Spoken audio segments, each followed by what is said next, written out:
It's a video for all the law enforcement that harassing the young brothers on the street that sells something that's legal in most country, marijuana.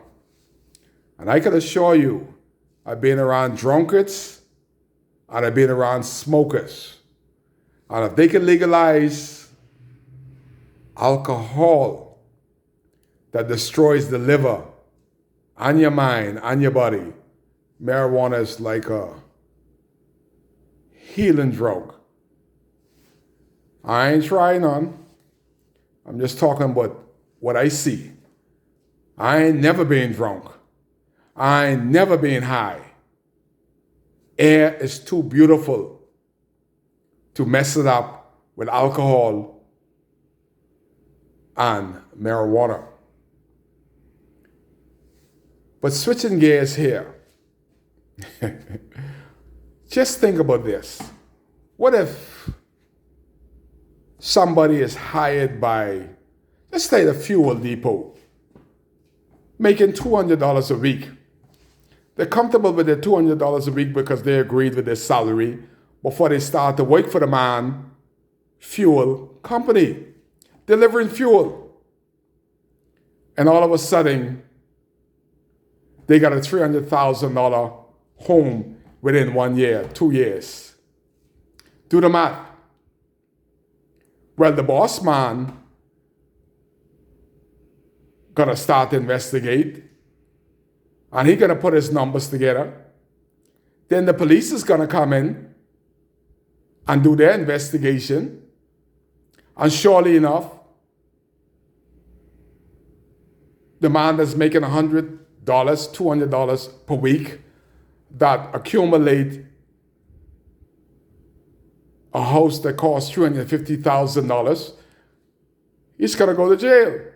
He's gonna be charged first. How is it that these members of parliament that get a measly salary, they said they had $5,000 when they went up to election. All of a sudden, they get a $350,000 house. And the prime minister just take their ministry from them, which means that if they are minister, they are taking less home.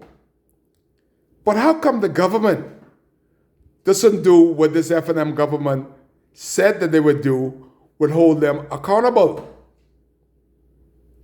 I see what's going on in my hometown with my minister, my member of parliament.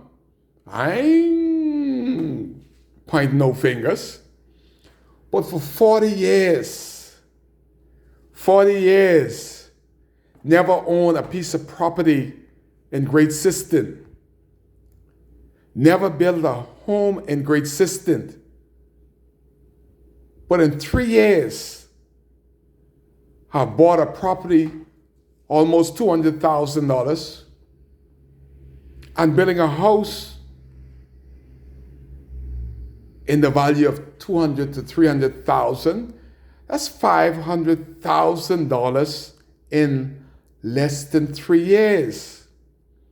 And this happened after Hurricane Dorian. Where did this money come from after Hurricane Dorian? Somebody needs to answer these questions.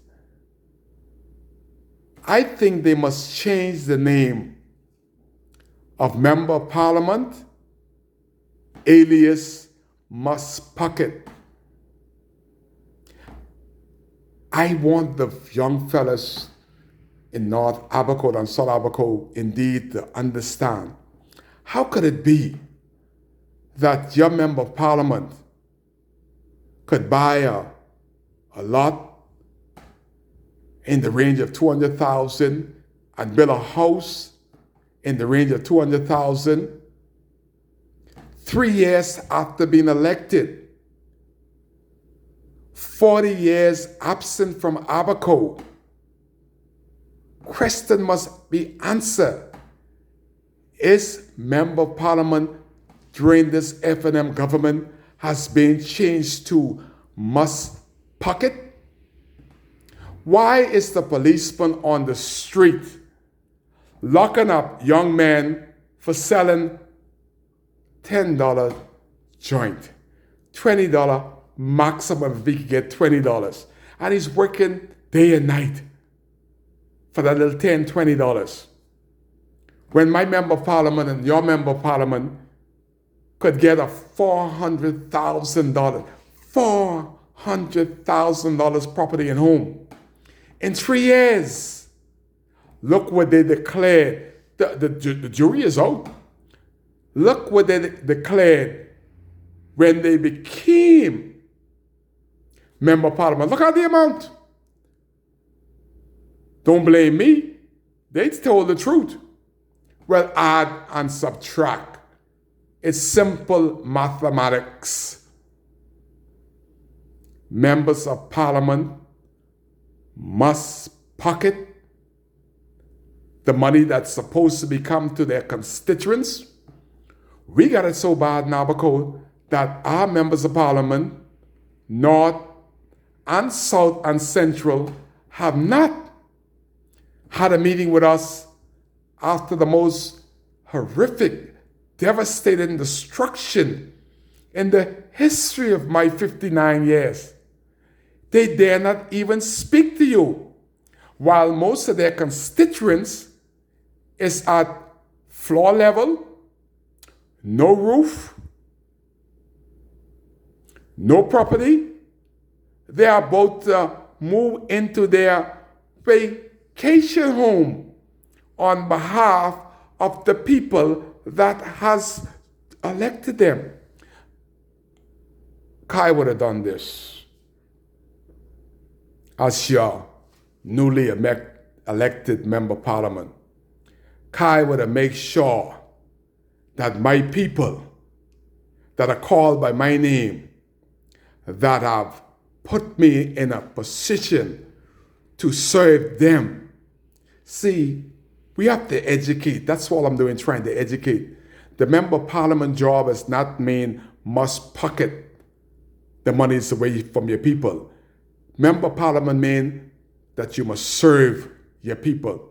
Kai would have done this, would have made sure my family members, I'm sure that many of my member of parliament family members, I see it every day, they're still at floor level. The 1917 trailers of lumber that were hitting in the bushes could have helped them to put on their roof, to get back to normalcy. But go back at Great Sistine. You all need to take a pilgrimage down there before you vote again for your family, your cousin, and say, Lord, this can't be right. His vacation home is better than any home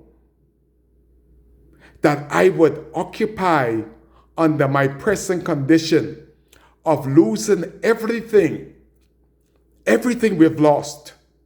The last set of money we had is the money that we spent to ride on Hurricane Dorian. Hurricane Dorian carried the house and the food. So definitely, we don't have money to build a house. But my member of parliament is building a vacation home that is almost ready to occupy while you are still living in the dome. Still, foundation has disappeared. Still, do not have electricity. Still, want to vote F&M. Still, want to vote PLP when they have not spoke to the issues that concerning you. Do they care? Do they know the issues? That is all Kai speaks about. The issues that means most to you. And what should mean most to you is your member of parliament shouldn't go down in history as a must pocket man. How could he pocket when he's supposed to be bringing some closure and some help into your life. That's just food for thought. I thought I would bring that to you while I have my political dictionary of how a member of parliament should act and respond after Category 5 hurricane. Not one meeting, not one word of the issues that are most concerning to North Abaconians, North South Abaconians. Not one iota, not even a whisper of how they shall care. Not one home built. The most honorable Prime Minister is sticking to his guns. He shall not build one single home for nobody in North Abaco, because he has not a heart, not a soul, and he doesn't care. All they care about of being a member of parliament that must pocket for them and their cronies. Kai cares. That's why I'm here.